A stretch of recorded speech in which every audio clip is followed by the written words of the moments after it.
नहमदुहु व नुसल्ली व नुसल्लिमु अला रसूलिहिल करीम।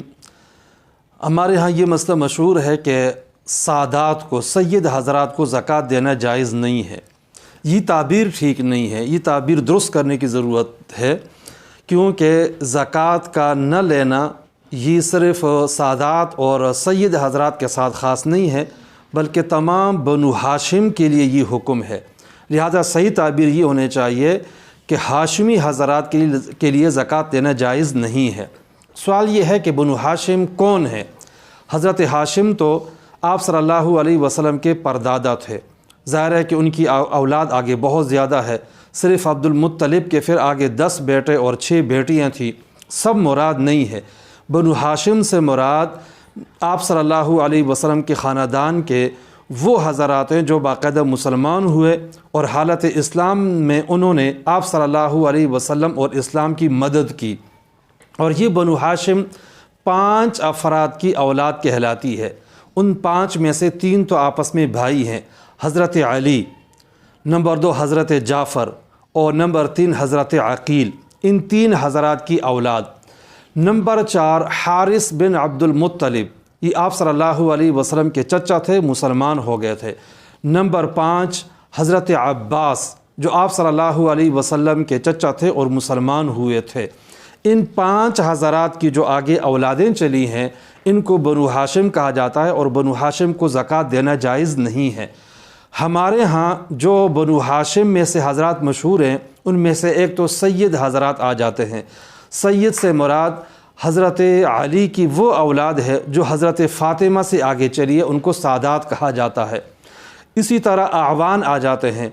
आवान से मुराद हज़रत अली की वो औलाद है जो कि आपके बेटे मोहम्मद बिन हनफिया से चली है।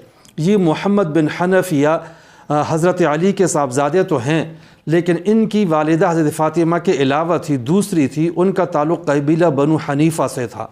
तो मोहम्मद बिन हनफिया की औलाद को आवान कहा जाता है। नंबर 3 अब्बासी, जो कि हज़रत अब्बास रज़ी अल्लाह ताला अन्हु की औलाद में से हैं। इसी तरह अलवी, जो अपने नाम के साथ अलवी लिखते हैं, वो भी हज़रत अली रज़ी अल्लाह ताला अन्हु की औलाद में से हैं।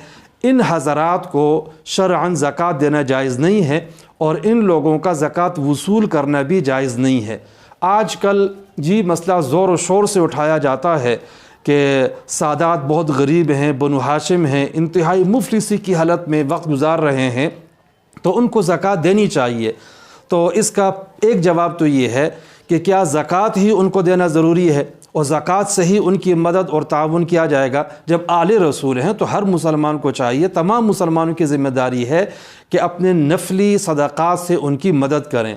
दूसरा जवाब ये है कि हदीस में सराहतन इस हुक्म की इल्लत भी आई है। आप सल्लल्लाहु अलैहि वसल्लम की हदीस के मुताबिक ज़कात जो है वो माल के लिए मेलो कुचैल है, और आप सल्लल्लाहु अलैहि वसल्लम ने फरमा दिया कि मेरे ख़ानदान के जो हैं हज़रात हैं, आले रसूल हैं, ये मेल कुचैल उनके लिए मुनासिब नहीं है। तो ये जो इल्लत है वो तो हमेशा हमेशा के लिए है, क़यामत तक के लिए।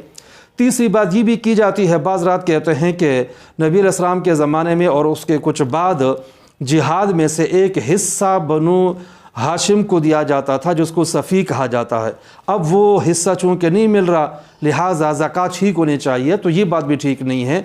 और उसकी वजह यह है कि अगर जिहाद नहीं हो रहा तो जिहाद करना चाहिए, लेकिन इससे हुक्म जो है वो मुख्तलिफ हुक्म बदल नहीं सकता।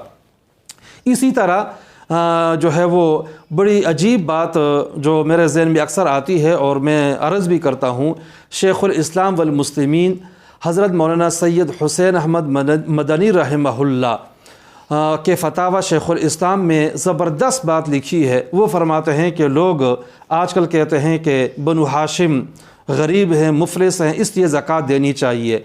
तो वो फरमाते हैं कि आज के सादात और बनु हाशिम ज़्यादा मुफलिस हैं या नबी करीम सल्लल्लाहु अलैहि वसल्लम के ज़माने में सादात और बनु हाशिम ज़्यादा मुफलिस थे? उस ज़माने में ज़्यादा मुफलिस थे। उस वक्त जब मना किया गया है तो अब कैसे इजाज़त दी जा सकती है? लिहाजा ये एक मनसूस मसला है, इसमें इज्तिहादात, अपनी तरफ से रायज़नी ऐसे बिल्कुल नहीं करना चाहिए और न ही यहाँ पे कोई ऐसी ज़रूरत शदीदा है। लिहाजा असल मसला यही है कि बनु हाशिम के लिए ज़कात लेना ठीक नहीं है, न ही उनको ज़कात देना जायज़ है। अगर कोई ज़कात देगा तो उसकी ज़कात अदा नहीं होगी।